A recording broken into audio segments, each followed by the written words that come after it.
documents that I need to review. So as the controller, I would come in here under this Under Review tab, and I would look at those transactions that are immediately requiring my attention, because these are the ones that folks at your office have deemed are prepared to be reviewed and submitted for approval.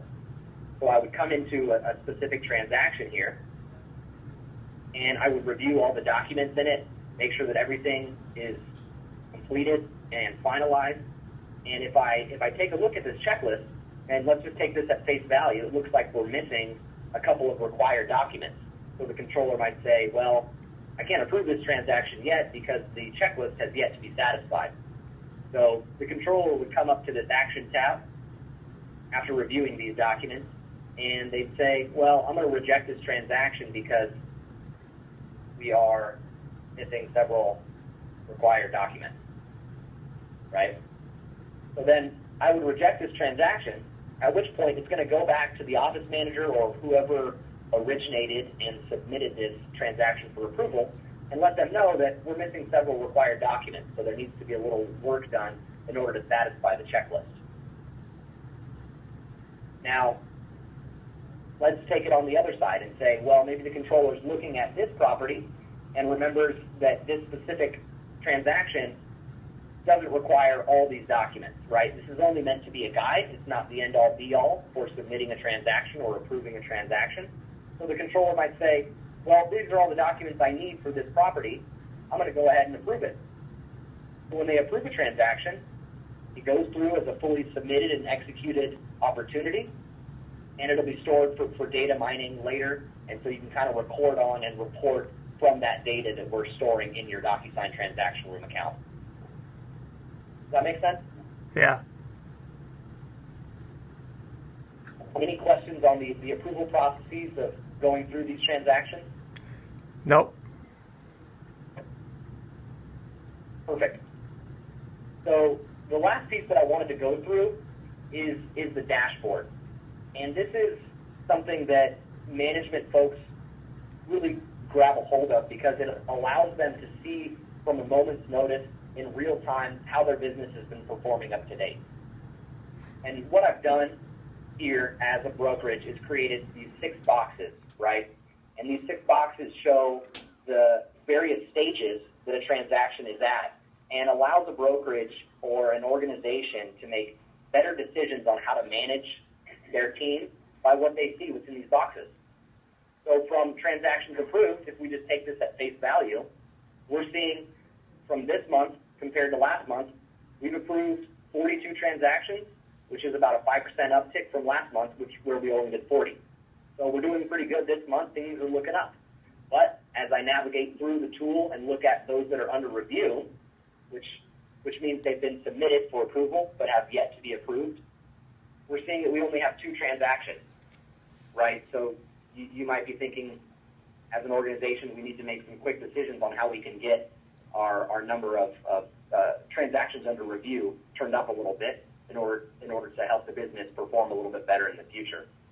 And then similarly, transactions pending and new listings are what I like to think of as your pipeline or your funnel of business and what you can expect to be coming in the future months. And based on what we're seeing here, you might have a brokerage say, well, we did 42 this month, that's fantastic, but we only have 2, 3, 15 total that are really pending to be future business. So hopefully with this data, you can use this information to help improve how your business will be performing in the future. That's cool. The transactions expired and lost, pretty self-explanatory, but again, just help report on where you might have missed and areas that you can focus on in improving the organization and how it's been going so far. And then finally, to round out the dashboard here, Nick, this performance stack rankings is just showing who the top performers are at a group and those that may need some additional assistance or guidance. So just a way to help get a snapshot of who your top performers are and who those that might need some guidance and coaching. Any questions on the dashboard and how this is put together? No, pretty straightforward. So you create, we can create these, or it's already created? already created. Okay. So we've already built this for you. This data will be automatically populated based on all the work you put into the system. So as you use the tool more and more, this data becomes far more richer and allows you to report historically based on time periods that you set forth, right? So right now we're looking at this month compared to the previous month. Let's say you use this tool for a year, you might report this year compared to the previous year. Okay. Do you think this dashboard would be something that your organization would find valuable from a management perspective? Yeah, I mean, we track a lot of this information on other documents, but it'd be kind of cool to see a live and accurate report each time. Yeah, that's the idea, just to make it very easy to gather information in real time on how the business has been performing. Would this be something that you'd be reviewing, or do you think like more the controller would be someone who would be privy to this? Probably our broker, myself, a couple people probably. Okay. So when we set up those permissions that I showed you earlier, we would grant access to who is going to have access to this dashboard, right? Typically, it's not everyone at the organization. Right. Typically, it's going to be folks in a management type role or a executive type role. So that makes complete sense. Yeah, any other questions that you had around it, Nick? I know this was kind of just, let's show you what it looks like and, get some feedback, kind of open some discussion. But yeah, I'd love to hear any feedback that you have, and, if this demonstration and product looks somewhat appealing over the .loop experience that you've had so far. Yeah, it's definitely appealing. I guess the one other question I have, with the documents that we're using for signatures, does that somehow correlate to this separate service here? So say an agent gets a lease signed, does the generic Docusign and this Cartavi, do they work together where they automatically upstreams once that's completed, or? Yeah, so when agents are working in their Docusign transaction room account, this is actually an old logo here I had. This is actually called Docusign transaction rooms now, so ignore the Cartavi brand here. Okay. But when agents are working through this tool, what they can do is from within this transaction room, let me just jump to it right quick and I'll show you what I mean. Sorry, let me go to the agent view. Here's the agent view.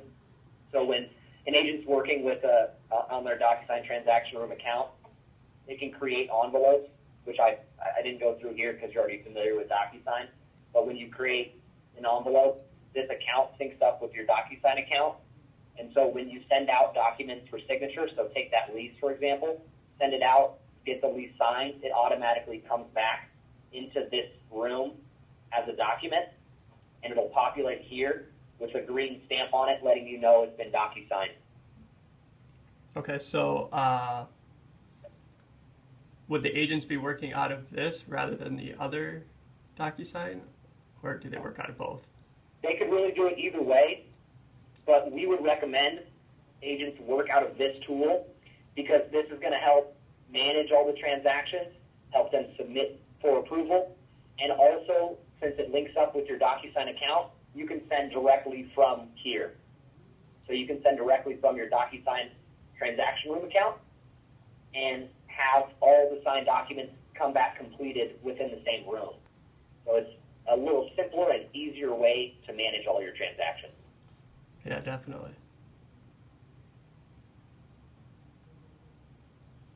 If you want, I could walk through real quickly what that looks like. Yeah, sure, if you could.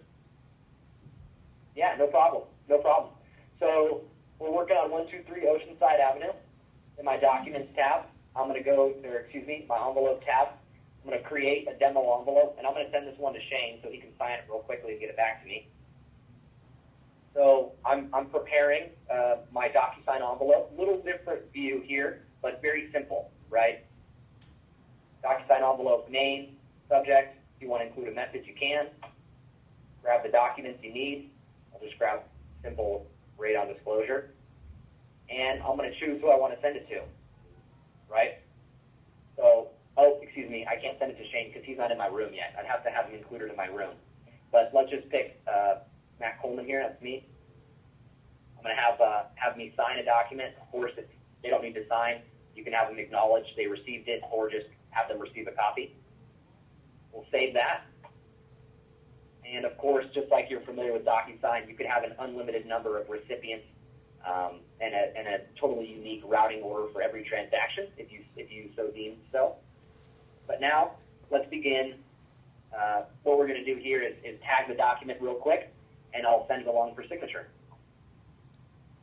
So it's going to pop up the Docusign application that you're familiar with. Give it a second here.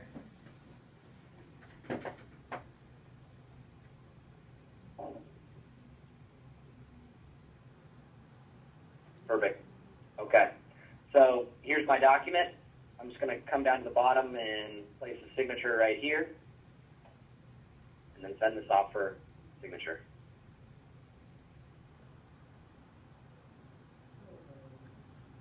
Perfect.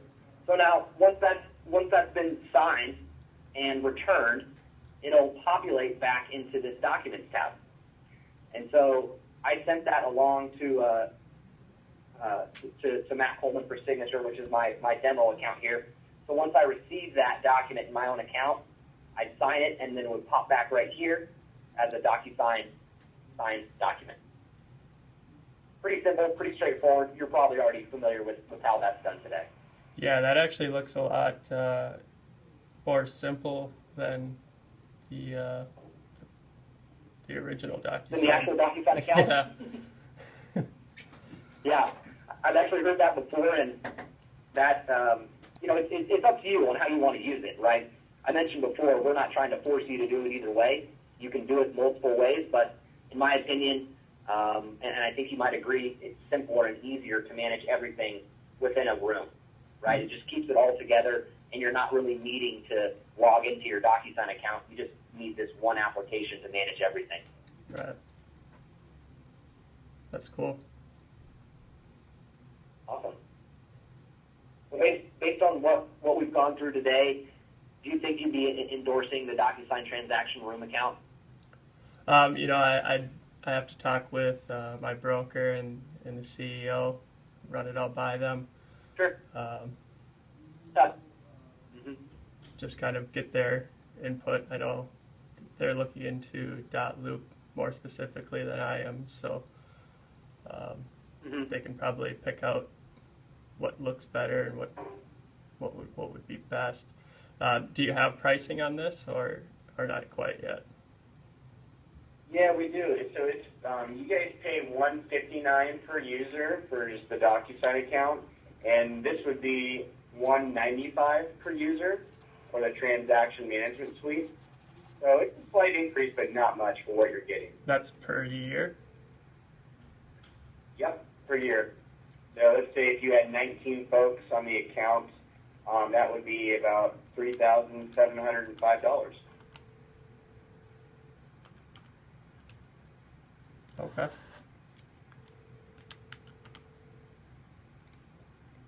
Does that sound comparable to what Dotloop's charging?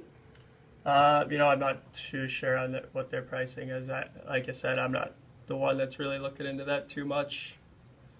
I kind of just got familiar with this with Mark when we were trying to re-up our current account, so thought I'd look into it and see.